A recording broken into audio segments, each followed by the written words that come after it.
on, everybody? It's your man Air Jordan 14 back, the new video, another edition of Sports Talk.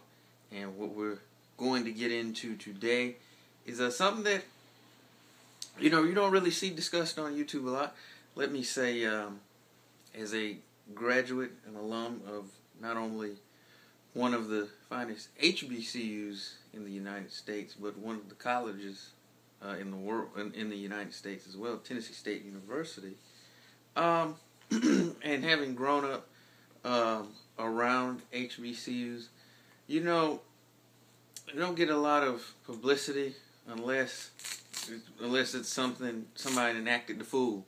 Then we'll get on SportsCenter or something to that effect, and even on YouTube, a lot of people are talking sports, but there's not a whole lot of conversation actually being talked about in terms of HBCU sports. There's a few channels that I've seen do it, so I thought, hey, I'll kind of add to it, try to help, put some positive light, some positive publicity on it, and as well as give my take and breakdowns on some of the games that I see.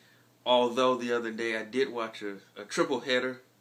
I watched both the Norfolk State and Howard men and women's team play, and I saw Jackson State and Prairie View men's basketball, and all of them were pretty decent games. So shouts out actually to ESPNU.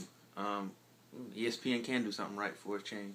So those are all enjoyable games, but just trying to have someone talk about it. So I know in terms of because it's basketball season now, so in terms of being able to watch every game will be impossible.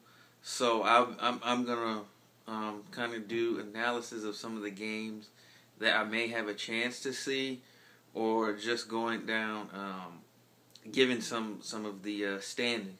So since this is the first one, what I'm just gonna start off doing really is just going through and kind of giving the standings, and then as the other games are played, then I give my take on it from there. So just gonna go ahead and start with the SIAC, and let's see here. Looking right now, Morehouse at 5-0 is on top of the conference. I'll just do the top five really. Benedict is 4-1. Claflin University is 3-2, followed by Payne College at 3-3, and Fort Valley State is 2-3. Moving on to the MEAC, Norfolk State is 4-0 in the conference, although they're actually 9-10 overall. NC Central is 3-0 in the conference. They're 10-7 overall. Hampton is 2-0 in conference play, but they have an overall record of 5-10.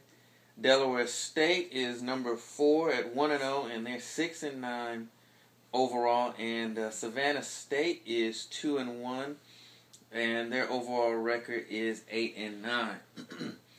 Now in the CIAA, we've got Bowie State.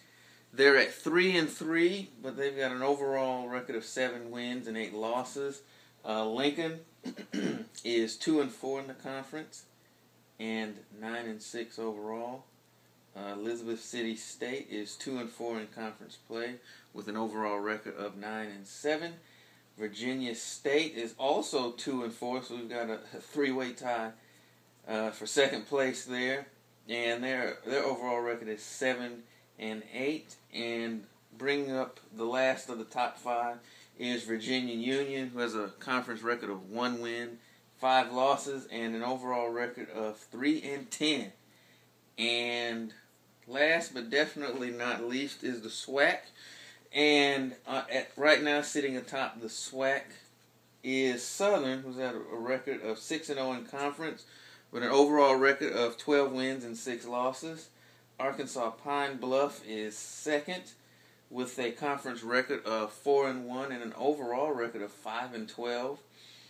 Texas Southern is tied with UAPB at a conference level, also with a 4-1 record, with an overall record of 5 wins and 13 losses. Alcorn State is 4-2 with an overall record of 6-15, and excuse me, and a tie for the 5 slot is Alabama A&M, which has a 3-2 conference record and a 7-9 record overall.